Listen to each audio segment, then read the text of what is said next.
Namaste to you. We continue sharing our experiences from the most experienced oncologist in India, Dr. C.P. Matthew sir. And we are continuing with the topic of avoidable suffering. And today we are going to have the expert opinion from Dr. Matthew sir about a specific diagnosis of CA rectum, carcinoma rectum, how two different patients are managed in two different manners, even though the diagnosis is same, even though the condition is nearly similar. And the importance of that, sir, would of course communicate. My task is to make sure that very soon you look into I ensure that you look into the details of those two specific case histories. One is a gentleman who needs colostomy kind of situation, and there's a lady who should not go through surgery, even though the diagnosis is same. So this is a plenty of food for our thoughts, and this video is more relevant, of course, to the patients, obviously always the case, but more for the practitioners of allopathy, and of course for Ayush practitioners also.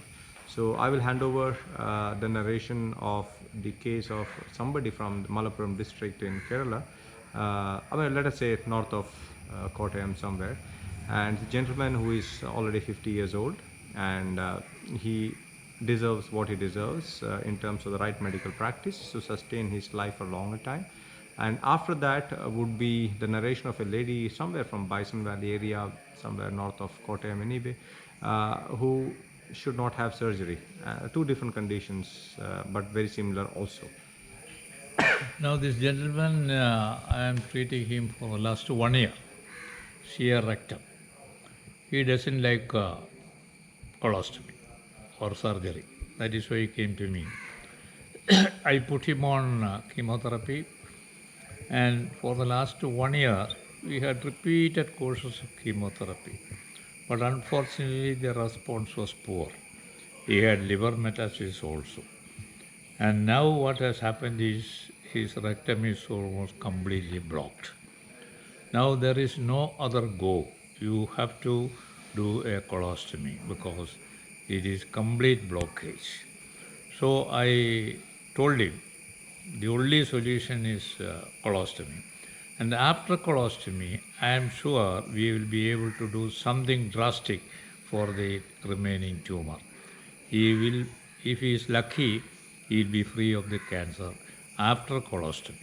So that is one situation where colostomy, even though he disliked in the beginning, he had to undergo that. It is compulsory. There is no escape from colostomy.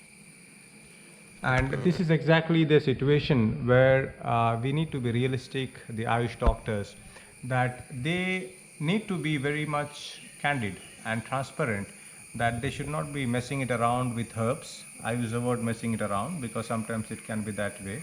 And Ayurveda does always recognize and encourage the role of surgery if and when it should be, as mentioned in the classical textbooks, Sushruta Samhita to be more precise.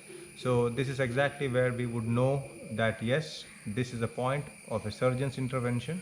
And then we come to a non-surgeon intervention or non-surgical intervention, a lady from Bison Valley and area, and how she was having bleeding per rectum at least 6 times in the daytime and 4 times at least in the night time, and frank bleeding per rectum, cancer rectum, and how she wanted to avoid a surgery. And I think I will let her narrate that. And she underwent chemotherapy. She had good response. The tumor regressed and her complaint, that is bleeding from the rectum, has almost completely stopped. And she is passing motion freely. There is no problem. She doesn't need a colostomy now. Probably in most of the case, I think most likely, she will be completely cured of the disease. So that is the advantage. Even though both are cancer rectum, both are needing different type of treatment. This is where our common sense works. And the idea is also that in most of the institutions, and this with utmost respect to the institutions, is that there is a fixed set of protocols, agreed. There is no doubt that a certain disease needs a fixed protocol.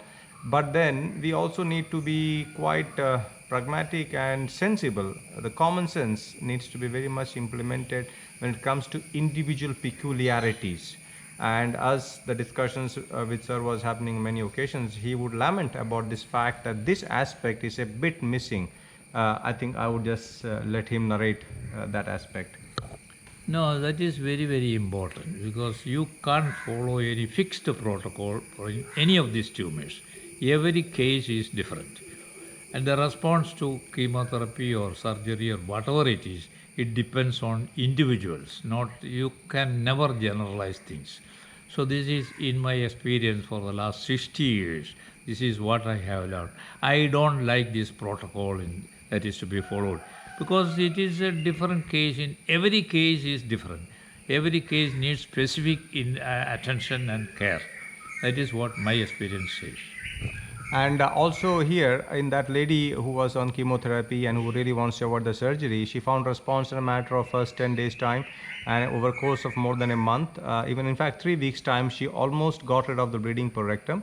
The only challenge she has is after every chemotherapy for the next day and up to nearly 2 weeks or even up to 10 days for sure, she would have aphthous ulcer, like ulcers in the tongue or oral cavity. This part of the chemo situation, but given the overall picture, she is fine. So it is at this point when somebody is having repeated ulcerations, we definitely use medicines like Gairika or Mahatikta Krita and such healing property local applications of Ayurvedic herbs, which makes life much more easier. So that's a perfect way the integration can go along.